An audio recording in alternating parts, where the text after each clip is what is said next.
Wild video captures massive bison knocking down tourist in Poland. Animal refuses to let him stand as a dramatic rescue. A terrifying encounter between a tourist and a massive European bison has gone viral after dramatic footage showed the powerful animal charging at the man, knocking him down to the ground and preventing him from standing back up in Poland's famous forest. Now let's take a deeper look and uncover every layer of this story on our AI You are podcast. standing in the middle of this ancient, just sprawling European woodland. The air is crisp. The canopy overhead is incredibly thick, kind of filtering the sunlight into those dappled patches on the forest floor. And just 20 feet away from you is this peaceful-looking, massive animal. Just grazing quietly. Exactly, just grazing. You feel completely safe. You've probably got your smartphone out. You're looking through the screen thinking, I'm just capturing this majestic moment in nature. Right, getting that perfect shot. Yeah. But then you hear the snap of a twig, and in a matter of seconds, literally faster than your brain can even process the displacement of the air, you're just flat on the ground. Oh, wow. The wind is violently knocked out of your lungs. You try to push yourself up, but you are pinned down by a 2,000-pound beast that actively refuses to let you stand. It really is the ultimate nightmare scenario for anyone stepping into the wild. It really is. One moment, you're this detached observer, hiding behind a camera lens, and the next, you are completely at the mercy of raw, untamed physics. And that terrifying transition is exactly what we're exploring today. Welcome to this deep dive. Glad to be here. So, our focus today is this incredibly chilling news report and video account of a tourist's encounter with a wild European bison. And this happened in Poland's famous Białowieża forest. Right, an ancient forest. Yeah. And our mission for this deep dive is to reconstruct the anatomy of this whole encounter. We want to look at the exact mechanics of what went wrong, break down the incredibly tense tactical rescue that had to happen to save this man's life, and really understand the biological realities that anyone venturing into wildlife habitats needs to internalize. Because when you look closely at the source material, you realize this isn't just an isolated story about one tourist in Poland making a mistake. Right. It actually serves as this wild masterclass in human psychology under extreme stress, the mechanics of animal defense behavior, and honestly, the often disastrous intersection when those two things collide in the wild. Yeah, I tend to look at this through the lens of what I call the animatronic illusion. Oh, I like that, the animatronic illusion. Yeah, because, modern humans live in a world of entirely curated, sanitized experiences, Totally. We go to theme parks where the dinosaurs look incredibly lifelike, but they're safely bolted to a steel track. Or we watch these stunning, high-definition nature documentaries from the absolute safety of our couches. Right, with a cup of coffee in hand. Exactly. And we end up projecting our own sense of civilized order onto the natural world. Subconsciously, we view wildlife like they're safe, predictable exhibits rather than these immensely powerful creatures driven by millions of years of survival instincts. And that animatronic illusion is a really dangerous psychological trap, honestly, because it fundamentally strips away our natural evolutionary survival instincts. We lose that internal alarm system. Exactly. We completely lose it. And understand how dangerous that illusion is and how violently it shatters, we have to look at the exact timeline of this attack in the Białowieża forest. Starting with the biggest mistake, right? Right. The entire incident hinges on one defining critical miscalculation, and that is the distance. Yeah, the reports state this encounter happened near the Poland-Belarus border, and the inciting detail is that the tourist was standing a mere 20 feet away from this enormous European bison. Just 20 feet. 20 feet. If I'm sitting in my living room, 20 feet feels like a considerable amount of distance. It feels safe. Sure, indoors it does. Oh. But let's break down the actual math of that distance in a wildlife context, because 20 feet is a catastrophic misjudgment. Right. There's this thing called spatial compression. It's a psychological trap where our brains evaluate distance based entirely on human physical capabilities, not the capabilities of a wild animal. Oh, interesting. Yeah, so an average human reaction time to a sudden visual stimulus is about 1/4 of a second.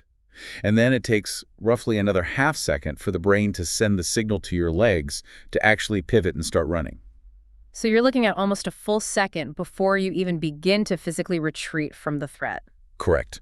Now, factor in the bison. Right. A bison can accelerate to 35 miles per hour almost instantaneously. Right. In that 0.75 seconds of human processing and reaction time, a charging bison has already covered 15 to 20 feet. Oh my God. Yeah. By the time your conscious mind realizes you need to move, the animal is already making physical contact. Mathematically speaking, when you factor in acceleration and human reaction time, standing 20 feet from a 2-ton animal is essentially standing at 0 feet. Wow. So the moment it decides to move, the event is already over for you. It's completely over. And that brings us to the strike itself. The animal suddenly charges and just slams into the man, sending him crashing to the ground. And the sheer kinetic energy of that impact is staggering. A bison's anatomy is essentially built like a medieval catapult. A catapult. Yeah, exactly. Like when you look at a bison, you see that massive shoulder hump, right? People often assume it's just fat or insulation, but it's actually this massive anchor point for complex musculature that connects to the neck and front legs. Oh, I had no idea. Yeah, those muscles operate like a coiled spring. It allows them to pivot and launch incredible lateral force without any cinematic buildup. There's no pawing at the ground. There's no dramatic snorting like you see in Hollywood movies. Right, no warning signs at all. None. They transition from a dead standstill to a lethal, full-speed charge in a heartbeat. And the footage detailed in our sources shows something highly unusual right after that impact. It wasn't a hit and run. No, it wasn't. The bison knocked him down and then just stood over him. The man is lying helplessly on his back, and this giant creature is just looming there, trapping him. And when the tourist tried to get back on his feet to escape, the bison reacted instantly. It swiped at him and aggressively shoved him back down to the dirt, actively forcing him to remain grounded. Yeah, and the behavioral mechanism at play here follows a strict biological logic, even if it looks terrifying to us. But hold on, I have to challenge that logic for a second. Because looking at the mechanics of this, it feels entirely vindictive. You think so? Well, yeah, if this is just about a wild animal enforcing its boundaries, why wouldn't the bison just knock the guy away and retreat? Once the man is flat on his back, the threat is neutralized, right? I see what you're saying. Standing over him and swatting him back down when he tries to get up feels malicious. It's like a schoolyard bully stepping on your chest just to prove a point. Right, well, we naturally project human morality and emotion onto the situation. But we really have to look at how a massive herbivore evaluates a threat. Okay, so how do they see it? To a bison, a predator, which is exactly how it categorizes a human entering its space, is only neutralized when it is immobile. The bison isn't plotting revenge, it's managing a localized threat perimeter. When the man is on the ground, the bison's biological alarm system registers the threat as paused. Okay, I see. But the moment he moves to get up, he re-triggers that alarm. Exactly. He re-elevates his threat level in the eyes of the animal. A rising predator is an active predator. Wow. Yeah, the bison is operating on a very simple binary system. Grounded equals safe, rising equals danger. So the tourist, whose natural instinct is obviously to scramble up and run for his life, finds himself locked in this terrifying feedback loop. Because every single attempt to stand up and escape triggers a fresh defensive strike from the bison to neutralize the movement. Precisely. So he is completely trapped by his own survival instinct to run. He cannot get up, but he obviously cannot stay under a 2,000-pound animal forever. Right, it's a completely impossible situation. And this is exactly where a bystander named Grzegorz enters the picture. Yes. Grzegorz is a nature photographer who just happened to be nearby. And his intervention is such a fascinating study in real-time crisis management. It really is. So Grzegorz realizes the man is in imminent danger of being crushed or gored, and the very first thing he does is shout at the tourist to start moving. Which is brilliant. Yeah, based on the feedback loop he just described, he is verbally overriding the tourist's instinct to flee. Absolutely. Yeah. Yelling at the man to freeze was the only action that could hit the pause button on the bison's aggression. By forcing the tourist to stay flat and motionless, Grzegorz stops the trigger. Right. And then Grzegorz brings his vehicle into play. He doesn't run out into the field waving his arms to distract the beast, which, would likely just give the bison a secondary target to neutralize. Yeah, that would have been a terrible idea. Instead, he drives his car slowly toward the animal to create a massive physical barrier.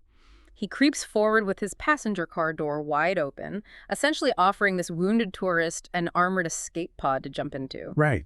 But the reports detail that the tourist doesn't get in. Yeah, this is the crazy part.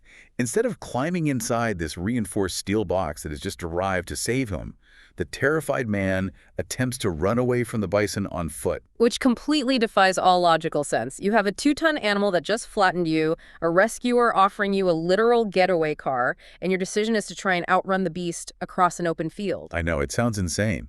If we evaluate his actions through the lens of logic, it completely fails.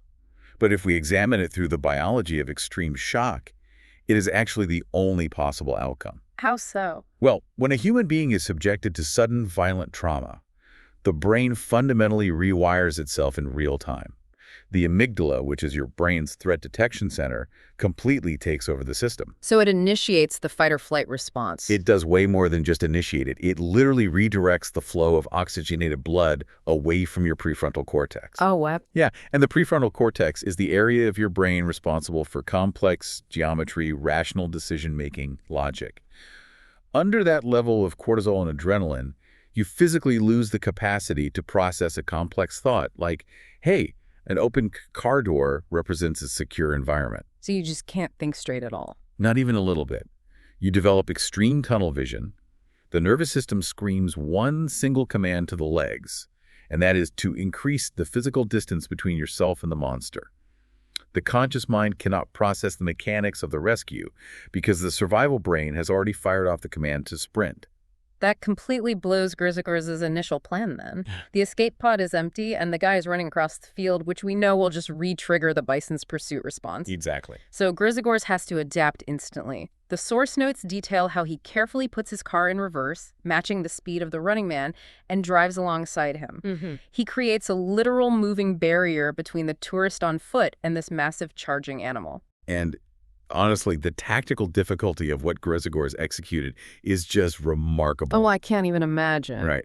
He is driving a vehicle in reverse over uneven forest terrain, tracking a panicking, unpredictable pedestrian, all while using the side panel of his car to physically block the line of sight of a 2,000-pound wild animal. It's wild. I kept thinking of ancient warfare tactics while reading this section of the source material. Oh, like what? Well, the mechanics of what he did are identical to a phalanx, or a moving shield wall. Oh, yeah. In ancient battles, heavy infantry would lock their massive shields together and move as one synchronized unit to protect the vulnerable, wounded soldiers behind them. Grizagor's basically turned his compact car into a modern-day steel shield wall, guarding the exposed flank of this wounded man. That's a great analogy. And the mechanics of that moving shield wall were exactly what the situation required. By keeping the car between the man and the beast, Grizagor's wasn't just providing a physical barricade, he was breaking the visual target lock. Because the bison couldn't see him anymore. Right. The bison could no longer clearly see the rising, fleeing threat. That shield wall had to be maintained until they covered enough ground to finally deactivate the bison's spatial trigger. And we know from the reports that this wasn't just some harmless close call. No, definitely not. Grizagor's wife, Aneta, who witnessed the entire ordeal, reported that the tourist suffered a deep gash to his calf and extensive bruising, which required immediate hospitalization. And honestly, given the sheer physics involved, the acceleration, the weight of the animal, the coiled spring musculature we discussed earlier, a deep cut and severe bruising is an incredibly fortunate outcome. Really? Oh, yeah. The potential for lethal, blunt force trauma or goring was exceptionally high in this scenario. Well, that reality makes the next detail from the source document so jarring to me. After the charge, the violent pinning, and this intense vehicular shield wall rescue, Grizagor's explicitly states that people shouldn't blame the bison. Right. He actually goes on record to describe this specific animal as relatively calm. Which is wild to hear. But that observation from the photographer fundamentally reframes the entire encounter. It really does. Because if flattening a grown man and trapping him on the ground is the behavior of a relatively calm bison, what is the alternative? Like, what does an agitated one look like? Well, Grizagor's is pointing out that the animal's baseline behavior just wasn't erratic. It wasn't foaming at the mouth, and it wasn't on a rampage. It was behaving exactly like a healthy baseline bison whose critical personal space had been abruptly violated. Just following its instinct. Exactly. If that animal had been truly agitated or operating with predatory lethal intent, It wouldn't have just stood over the man to enforce a boundary. It would have trampled him continuously or used those horns to inflict catastrophic damage. The fact that this animal was considered calm after flattening a man really makes you wonder what it was actually built to defend against. Definitely. To understand that immense capability, we have to look at the arena this bison evolved in the Białowieża forest itself. Right, because the environment provides all the necessary context for the animal's biology. The Białowieża forest is this sprawling, ancient woodland straddling the border between Poland and Belarus. That's massive. It is. It's actually one of the last and largest remaining parts of the immense primeval forest that once stretched across the entire European plain. And the conservation numbers in the report estimate there are roughly 1,176 free-ranging European bison living in this specific area. Wow. So when you step off the path there, you are quite literally walking into their living room. And in that living room, they are the undisputed masters of the terrain. I mean, their evolutionary history dictated that they had to survive alongside apex predators like wolves and bears. So they can't afford to be weak. Not at all. The biology of these beasts is entirely adapted for sudden explosive defense.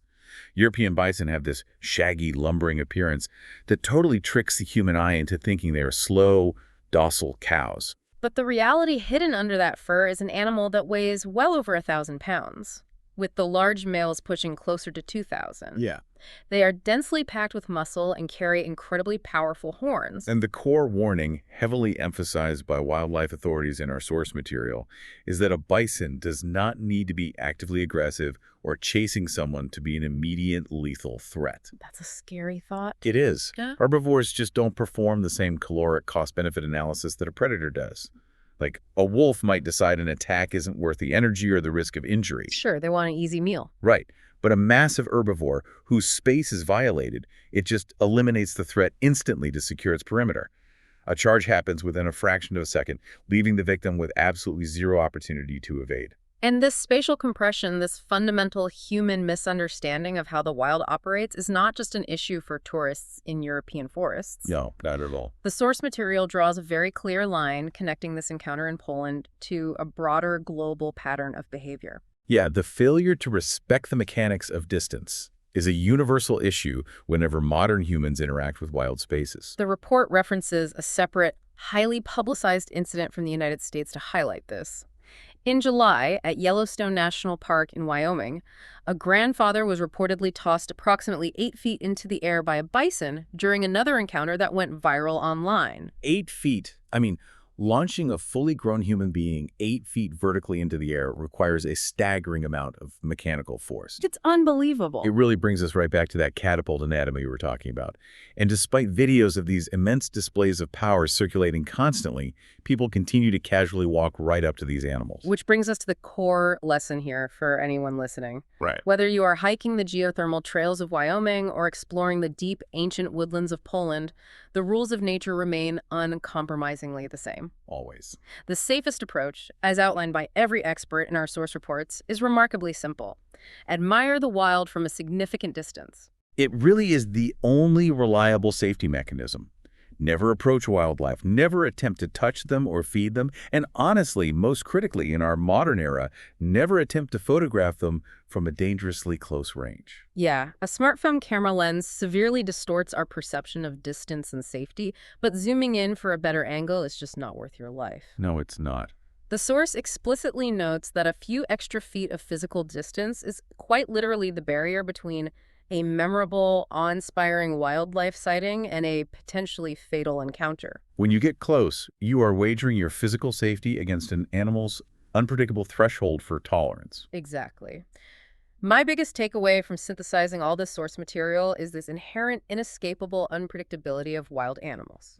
Just because a 2,000-pound bison is peacefully chewing grass and ignoring you at 2 p.m. does not guarantee it won't decide you're a critical threat to its safety at 2:01 p.m. Yeah. We want to believe that if an animal looks calm, its temperament is permanently set to calm. We really do. But in the wild, calm is merely a temporary condition.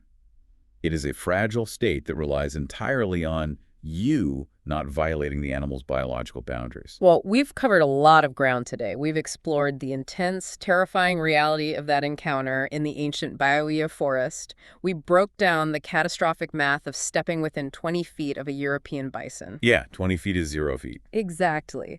And we highlighted the brilliant tactical heroism of Grzegorz Ryuski, who used his vehicle as a moving shield wall to save a man whose brain was completely paralyzed by the biology of shock.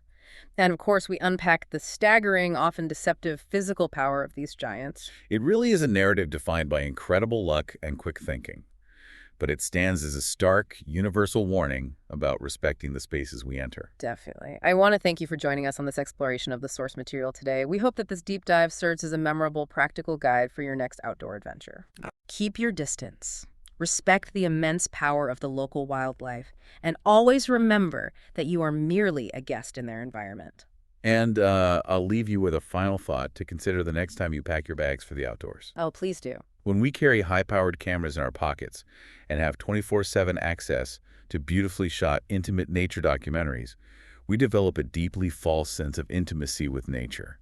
Next time you step off the pavement and into an ancient woodland, ask yourself, are you there to respectfully observe the wild on its own terms, or are you trying to force the wild to become a curated exhibit just for your feed? Because as the footage from Poland clearly showed us today, the wild will always push back. It will push back with a speed and force we can barely comprehend, and when that animatronic illusion shatters, you do not want to find yourself flat on your back in the dirt, looking up at 2,000 pounds of reality. Stay safe out there, and we will catch you on the next deep dive. Okay, one question for you. What would you do if a massive bison suddenly charged, knocked you to the ground, and refused to let you stand up? And would you stay completely still or try to escape? Don't forget to comment it. Thanks.